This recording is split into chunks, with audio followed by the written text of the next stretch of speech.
بسم الله الرحمن الرحيم. فصل في الاستئذان في التزويج.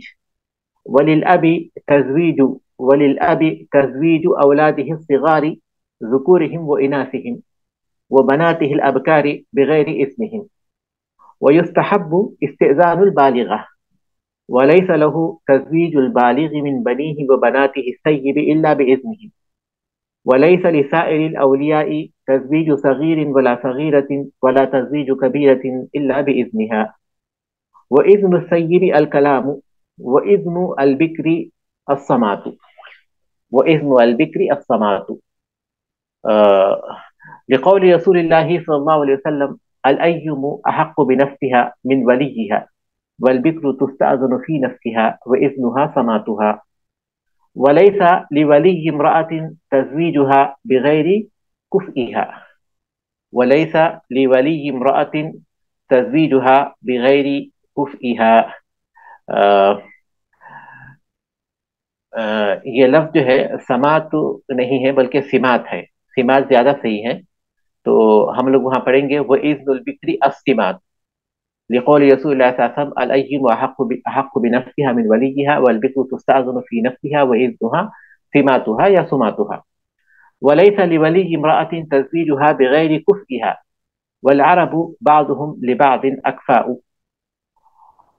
والعرب بعضهم لبعض أكفاء. وليس العبد كفءا لحرة، ولا الفاجر كفءا لعفيفة. ومن أراد أن ينكح امرأة هو وليها فله أن يتزوجها من نفسه بإذنها. وإن زوج أمته عبده الصغير جاز أن يتولى طرف العقد. وإن قال لأمته أعتقك وإن قال لأمته أعتقك وجعلت إتقك صداقك بحضرة شاهدين ثبت العتق والنكاح. لأن رسول الله صلى الله عليه وسلم أعتق صفية وجعلها إتقها صداقها. یہاں تک یہ سبق ہے. اب اس کی ترجمانی. فصل فی الاستئذان فی التزویج. نکاح میں اجازت لینے کے بارے میں. نکاح میں اجازت لینے کا بیان. اجازت کس سے؟ جس کا نکاح ہو رہا ہے. جس کا نکاح ہو رہا ہے، خواہ وہ لڑکا ہو یا لڑکی ہو، خواہ وہ شادی شدہ ہو، اس سے پہلے شادی ہونے کے بعد وہ بیوہ ہوئی ہوں یا مطلقہ ہوئی ہوں، یا پھر وہ باقرہ ہوں، یا چھوٹی ہوں یا بڑی ہوں، تو ان سے نکاح کے موقع پر اجازت لینے کا باب. وَلِلْأَبِ تَزْوِيجُ أَوْلَادِهِ الصِّغَارِ. والد کے لیے جائز ہے اپنے چھوٹے بچوں کا نکاح کر دینا، اپنے چھوٹے اولاد کا. صغار یعنی جو بالغ نہیں ہوئے. والد کے لیے جائز ہے اپنے چھوٹے بچوں کا نکاح کرنا. ذکورہم و اناثہم، خواہ وہ ذکر ہوں یا انثی ہوں. وہ بناتہ الابکاری، اور اپنی باکرہ لڑکیوں کا نکاح کرنا بھی جائز ہے والد کے لیے. بغیر اذنہم، ان کی اجازت کے بغیر. بغیر اذنہم کا جو تعلق ہے وہ اس کے پہلے والے جملے کے پورے حصے سے ہے. والد کے لیے جائز ہے اپنے چھوٹے لڑکوں، اپنے چھوٹے اولاد میں لڑکے لڑکیاں دونوں، اس لیے جو ہے ذکور اناث سے وضاحت بھی کر رہے ہیں. وہ والد کے لیے جائز ہے اپنے چھوٹے بچوں کا نکاح کرنا، ان میں جو ذکر ہے ان کا بھی اور جو انثی ہے ان کا بھی، اور ان کی باکرہ لڑکیوں کا نکاح کرنا بھی ان کی اجازت کے بغیر. وَيُسْتَحَبُّ اسْتِئْذَانُ الْبَالِغَةِ، اور بالغ لڑکی سے اجازت لینا مستحب ہے، اور بالغ لڑکی سے اجازت لینا مستحب ہے. وَلَيْسَ لَهُ تَزْوِيجُ الْبَالِغِ مِنْ بَنِيهِ وَبَنَاتِهِ السَّيِّبِ إِلَّا بِإِذْنِهِمْ. اور اس کے لیے اس کے لڑکوں اور لڑکیوں میں سے جو بالغ ہیں اور سیب ہیں. بالغ اور سیب یعنی جن کا پہلے نکاح ہو چکا تھا، اس کے بعد پھر وہ مطلقہ یا پھر بیوہ ہوئے ہوں، ان کو سیب کہتے ہیں. تو اور اس کے لیے جائز نہیں ہے ولیس لہ تزویج البالغ، اور اس کے لیے بالغ کا نکاح کرنا جائز نہیں ہے.